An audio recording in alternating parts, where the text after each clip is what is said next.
Item ಯಾವುದೇ ಇರಲಿ try ಮಾಡಿ ಆಚಿ ಚಿಕನ್ ಮಸಾಲಾ. ಆಚಿ ಚಿಕನ್ ಮಸಾಲಾ. ಚುನಾವಣಾ ಸಂದರ್ಭದಲ್ಲಿ ಇಲ್ಲದೆ ಇರುವಂತಹ ಪರಿಸ್ಥಿತಿ, ಚುನಾವಣೆಗಳು ಮುಗಿದ ಮೇಲೆ ತುಂಬಾ ಗಂಭೀರವಾಗಿ ರಾತ್ರೋರಾತ್ರಿ ಏಕಾಏಕಿ ತುಂಬಾ ಗಂಭೀರ ಪರಿಸ್ಥಿತಿಗೆ ಬಂದುಬಿಟ್ಟಿದ್ದಾವ ಅಂತ. ಯಾಕೆ ಅಂತಂದರೆ ಮೋದಿಯವರೇ ಎಲ್ಲ ಸಂಭಾಳಿಸ್ತಾರೆ ಅಂತ ಪಾಪ ಭಾಳ ಜನ ಸುಮ್ಮನಿದ್ರು, ನಡೀತದ ಬಿಡು ಅಂತ. ಆದರೆ ಈಗ ಇದ್ದಕ್ಕಿದ್ದಂತೆ ಸಾಹೇಬ್ರೆ ಬಂದುಬಿಟ್ಟು ಇಲ್ಲ ಪರಿಸ್ಥಿತಿ ಭಾಳ ಗಂಭೀರ ಆಗ್ತಾಯಿದೆ, ನಾವೆಲ್ಲ ಎಚ್ಚೆತ್ತುಕೊಳ್ಬೇಕು, ಕೊರೋನಾದಲ್ಲಿ ನೀವು ಹೆಂಗೆ ಎಲ್ಲ ಪಾಲಿಸಿದ್ರಿ ಅದೇ ರೀತಿ ಈಗಲೂ ಪಾಲಿಸ್ತೀರನ್ನುವಂಥ ನಂಬಿಕೆ ನಮಗಿದೆ ಅಂತ ಹೇಳ್ತಾ ಇದ್ದಾರೆ. ಹಾಗಾದರೆ ಭಾರತ ಸಂಕಷ್ಟದಲ್ಲಿ ಇದೆಯಾ? ನೀವು ಸಂಕಷ್ಟದಲ್ಲಿದ್ದೀರಾ, ನಾವು ಸಂಕಷ್ಟದಲ್ಲಿದ್ದೀವಾ? ಎಷ್ಟು ದಿನ ಈ ಸಂಕಷ್ಟ ಇರುತ್ತೆ?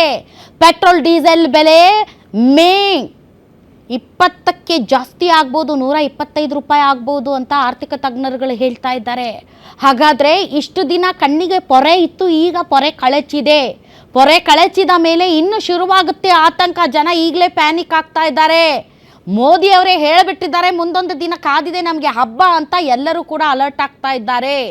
ಹಾಗಾದರೆ ವೀಕ್ಷಕರೇ, ಬಂಗಾರನೂ ತಗೋಬೇಡಿ, ನೀವು ಬಂಗಾರನ ಮುಟ್ಟಕ್ಕೆ ಹೋಗಬೇಡಿ, ಅನಗತ್ಯವಾಗಿ ಬಂಗಾರ ಖರೀದಿ ಮಾಡಬೇಡಿ. ಬಂಗಾರ ಅಂತಂದರೆ ಮದುವೆಗಳು, ಬಂಗಾರ ಅಂತಂದರೆ ಸಮಾರಂಭಗಳು, ಸಂಭ್ರಮಗಳು. ಸೊ ಸಮಾರಂಭ, ಸಂಭ್ರಮ, ಮದುವೆ ಮುಂಜಿವಿಗೂ ಕೂಡ ಬ್ರೇಕ್ ಹಾಕಬಹುದಾದಂಥ ಪರಿಸ್ಥಿತಿ ಬರಬಹುದು. ಸೊ ಹೀಗಾಗಿ ಈ ಬಂಗಾರದ ವಿಚಾರದಲ್ಲಿ ಏನು ಹೇಳಿದ್ರು ಮೋದಿಯವರು, ಬನ್ನಿರೋಣ. साथियों, गोल्ड यानी सोने की खरीद एक और पहलू है जिसमें विदेशी मुद्रा बहुत अधिक खर्च होती है. एक जमाना था जब संकट आता था, कोई युद्ध होता था, तो लोग देश हित में सोना दान दे देते थे. आज दान की जरूरत नहीं है, लेकिन देश हित में हमको यह तय करना पड़ेगा कि साल भर तक घर में कोई भी फंक्शन हो, कोई भी कार्यक्रम हो, हम सोने के गहने नहीं खरीदेंगे, सोना नहीं खरीदेंगे. विदेशी मुद्रा बचाने के लिए हमारी देशभक्ति हमें चुनौती दे रही है और हमें इस चुनौती को स्वीकार करते हुए विदेशी मुद्रा को बचाना होगा. ಓಕೆ, ಹಾಗಾದರೆ ನಿಜಕ್ಕೂ ವೀಕ್ಷಕರೇ, ನಾವು ಆರ್ಥಿಕ ಸಂಕಷ್ಟದಲ್ಲಿ ಲಾಕ್ಡೌನ್ ಅಂತ ಪರಿಸ್ಥಿತಿಗೆ ಎಂಟ್ರಿ ಆಗ್ತಾ ಇದ್ದೀವ? ಇದು ಕೇವಲ ಮನವಿ ಅಲ್ಲ, ಇದು ಒಂದು ವಾರ್ನಿಂಗ್. ನಾವೆಲ್ಲರೂ ಅಲರ್ಟ್ ಆಗದೇ ಇದ್ದರೆ ಮುಂದಿನ ದಿನಗಳಲ್ಲಿ ಸಂಕಷ್ಟ ಕಾದಿದೆ. ಈ ಸಂಕಷ್ಟವನ್ನು ಎದುರಿಸೋದಕ್ಕೆ ನಾವೆಲ್ಲರೂ ಹೇಗೆ ತಯಾರಾಗಿದ್ದೀವಿ ಗೊತ್ತಿಲ್ಲ. ಯಾಕೆ ಅಂದರೆ ಪದೇ ಪದೇ ನಮ್ಮ ಮೇಲೆ ಇದೇ ರೀತಿಯಾದಂಥ ಆಫ್ಟರ್ ಕೊರೋನಾ ಎಷ್ಟು ನಾವು ಅನುಭವಿಸಿದ್ದೀವಿ ಅಂತಂದರೆ ಕೊರೋನಾದಿಂದ ಚೇತರಿಸ್ಕೊಳ್ಳೋಕ್ಕಾಗ್ತಾ ಇಲ್ಲ. ಅಷ್ಟರಲ್ಲಿ ಯುದ್ಧದ ನಂತರ ಈ ರೀತಿಯಾದಂಥ ಪರಿಸ್ಥಿತಿ. ಈ ಪರಿಸ್ಥಿತಿಗೆ ಮೊದಲೇ ನಮ್ಮನ್ನು ಸಜ್ಜುಗೊಳಿಸಬೇಕಾಗಿತ್ತು. ಚುನಾವಣೆಗಳಿದ್ದರಿಂದ ಎಲ್ಲರನ್ನೂ ಚೇಚೆ ಬಡಿದು ಮಲಗಿಸಿದ್ರು. ಈಗ ಎಬ್ಬಿಸ್ತಿದ್ದಾರೆ ದೇಶದ ಪರಿಸ್ಥಿತಿ ಸರಿ ಇಲ್ಲ ಅಂತ. ಆಲ್ ರೈಟ್, ಈ ಬಗ್ಗೆ ಮಾತಾಡೋದಕ್ಕೆ ಅತಿಥಿಗಳಿದ್ದಾರೆ, ಬನ್ನಿ ಅವ್ರನ್ನ ವೆಲ್ಕಮ್ ಮಾಡೋಣ. ನಮ್ಮೊಂದಿಗೆ ಇದ್ದಾರೆ ಬಿಜೆಪಿ ವಕ್ತಾರರಾದಂಥ ಅಶ್ವಿನಿ ಶಂಕರ್ ಮೇಡಮ್ ತಮಗೆ ಸ್ವಾಗತ. ಇನ್ನು ಕಾಂಗ್ರೆಸ್ ವಕ್ತಾರರಾದಂಥ ದರ್ಶನ್ ಜಾಯ್ನ್ ಆಗಿದ್ದಾರೆ. ದರ್ಶನ್ ಅವರಿಗೆ ತಮಗೂ ಕೂಡ ಸ್ವಾಗತ. ಇನ್ನು ಆರ್ಥಿಕ ತಜ್ಞರು FKCCIನ ಮಾಜಿ ಅಧ್ಯಕ್ಷರು JR ಬಂಗೇರ ಅವರು ಜಾಯ್ನ್ ಆಗಿದ್ದಾರೆ. ಸರ್, ತಮಗೂ ಕೂಡ ಸ್ವಾಗತ. ಮೊದಲನೇದಾಗಿ ಅಶ್ವಿನಿ ಮೇಡಮ್, ಚುನಾವಣಾ ಸಂದರ್ಭದಲ್ಲಿ ನಮ್ಗೆ ಅನಿಸೇ ಇರಲಿಲ್ವಲ್ಲ ಮೇಡಮ್ ಭಾರತ ಇಂಥ ದೊಡ್ಡ ಆರ್ಥಿಕ ಸಂಕಷ್ಟದಲ್ಲಿದೆ ಅಂತ.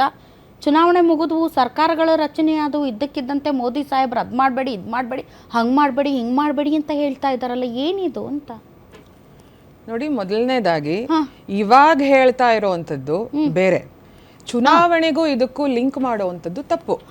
ಆಯ್ತಾ? ಯಾಕೆ ಅಂತಂದ್ರೆ ಇದು ನಮ್ಮ ದೇಶಕ್ಕೆ ಉಲ್ಬಣ ಆಗಿರುವಂತಹ ಒಂದು ಪರಿಸ್ಥಿತಿ ಅಲ್ಲ, ಇಡೀ ವಿಶ್ವವೇ ತತ್ತರಿಸ್ತಾ ಇದೆ. ಯಾಕೆ ಅಂತಂದ್ರೆ ಯಾರು ಈ ಯುದ್ಧ ಇಷ್ಟು ದಿನಗಳ ಕಾಲ ನಡೆಯುತ್ತೆ, ಯಾಕೆ ಅಂತಂದ್ರೆ ಒಂದು ಸಂಧಾನ ಆಗತ್ತೆ, ಯುದ್ಧ ವಿರಾಮ, ಕದನ ವಿರಾಮ ಘೋಷಣೆ ಆಯ್ತು, ಇವೆಲ್ಲಾನು ಇತ್ತು. ಹಾಗಾಗಿನೇ ರಾಧಾ ಮೇಡಮ್ ಮುಂಜಾಗ್ರತಾ ಕ್ರಮ. ಯಾಕಂದ್ರೆ ನಾವು ಸರ್ಕಾರಗಳನ್ನ ಆಯ್ಕೆ ಮಾಡೋದೇನು ಅಂದ್ರೆ ಯಾಕೆ ಅಂತಂದರೆ ನಮಗೆ ದುರ್ಲಭವಾದಂತಹ ವಿಚಾರಗಳಲ್ಲಿ ಮುಂಜಾಗ್ರತೆಯನ್ನು ಕೈಗೊಳ್ಳೋದಕ್ಕೆ. ಫೆಬ್ರವರಿ 18ಕ್ಕೆ ಆರಂಭ ಆಗಿದ್ದು ಮೇಡಮ್ ಈ ಯುದ್ಧ. ಇವತ್ತೆಷ್ಟು ಡೇಟ್ ಗೊತ್ತಾ? ಇವತ್ತು ಡೇಟ್ ಮೇ 10. ಸೊ ಇಡೀ ದೇಶದ ನಾಗರಿಕರನ್ನು ಫಸ್ಟ್ ಡೇಯಿಂದ ಅಲರ್ಟ್ ಮಾಡಬೇಕಾಗಿರೋದು. ಈಗ ಏನು ಕೆಲವೊಂದು ಮನವಿಗಳನ್ನು ಇವ್ರು ಮಾಡ್ತಾ ಇದ್ದಾರೆ ಅದನ್ನು ಮೊದಲನೇ ದಿನದಿಂದಲೂ ಕೂಡ ಹೇಳಿದ್ದಿದ್ದಾರೆ. ಇವತ್ತು ಎಷ್ಟೋ ಇವ್ರು ಏನು ಹೇಳ್ತಾ ಇದ್ದಾರಲ್ಲ, ಡಾಲರ್ ಎದುರುಗಡೆ ರೂಪಾಯಿ ಮೌಲ್ಯ ಕುಸಿಯೋದಾಗಿರ್ಬೋದು, ಅಥವಾ ವಿದೇಶಿ ವಿನಿಮಯದ ಹಣವನ್ನು ಉಳಿತಾಯ ಮಾಡೋದ್ರ ಬಗ್ಗೆ ಏನು ಇವತ್ತು ಮಾತಾಡ್ತಾ ಇದ್ದಾರಲ್ಲ, ಎಷ್ಟೋ ಉಳಿಸ್ $1 ಈಸ್ ಆಲ್ಸೋ ಇಂಪಾರ್ಟೆಂಟ್. ಈ ಚುನಾವಣೆ ಮುಗಿದ್ಮೇಲೆ ಇದಕ್ಕಿದ್ದಂತೆ ರಾತ್ರೋರಾತ್ರಿ ನಾವು ಉಳಿತಾಯ ಮಾಡಬೇಕು ಅನ್ನೋದು ಇದೆಯಲ್ಲ, ಅದು ಇಷ್ಟು ದಿನ ಹಂಗಾದ್ರೆ ನಿದ್ದೆ ಮಾಡ್ತಿದ್ರೇನು? ಯಾರು ನಿದ್ದೆ ಮಾಡ್ತಿರ್ಲಿಲ್ಲ. ಮೋದಿ ಅವರು ಈ ದೇಶದ ಪ್ರಧಾನಿ ಅಷ್ಟೇ ಅಲ್ಲ, ವಿಶ್ವದ ನಾಯಕ. ಆಯ್ತಾ? ಸೊ ಅವರು ದೇಶದ ಜನರನ್ನ ಉದ್ದೇಶಿಸಿ ಈ ರೀತಿ ಅಲ್ಲ, ತರಿಸ್ಬೇಕಾಗಿತ್ತು ಅಂತಂದ್ರೆ ನಮ್ಮ ದೇಶದ ಭದ್ರತೆ ಮೊದಲು, ನಮ್ಮ ದೇಶದ ಭದ್ರತೆ ಮೊದಲು. ಹಾಗಾಗಿ ಭಾರತದ ನಾಗರಿಕರಿಗೆ ಆರ್ಥಿಕ ಭದ್ರತೆ, ಐ ಮೀನ್ ಟು ಸೇ ಆರ್ಥಿಕ ಸದೃಢತೆ. ಇವತ್ತೇನು ಆರ್ಥಿಕ ಭದ್ರತೆ ಕೊಡ್ತಿದ್ರಿ ನೀವು? ಭಾಷಣ ಹೊಡೆಯಕ್ ಬಂದಿಲ್ಲ ಅಶ್ವಿನಿ ಮೇಡಮ್. ಇದು ಜನರಿಗೆ ರಿಯಾಲಿಟಿಯನ್ನ ರಿಯಾಲಿಟಿನೇ ಮೋದಿ ಅವರು ಹೇಳ್ತಾ ಇರೋದು. ಇವತ್ತು ಮೋದಿ ಅವರು ರಾಷ್ಟ್ರದಲ್ಲೇನೆ 50ರಿಂದ 60%ಗೂ ಹೆಚ್ಚು ಕ್ರೂಡ್ ಆಯಿಲ್ ಬೆಲೆ ಜಾಸ್ತಿ ಆಗಿದೆ. ಆದ್ರೆ ಭಾರತಕ್ಕೆ ಯಾವುದೇ ತೊಂದರೆ ಆಗಿರ್ಲಿಲ್ಲ. ಶ್ರೀಲಂಕಾ, ಪಾಕಿಸ್ತಾನ, ಆಲ್ರೆಡಿ ಜಾಸ್ತಿ ಆಗಿರುವಂತದ್ದು.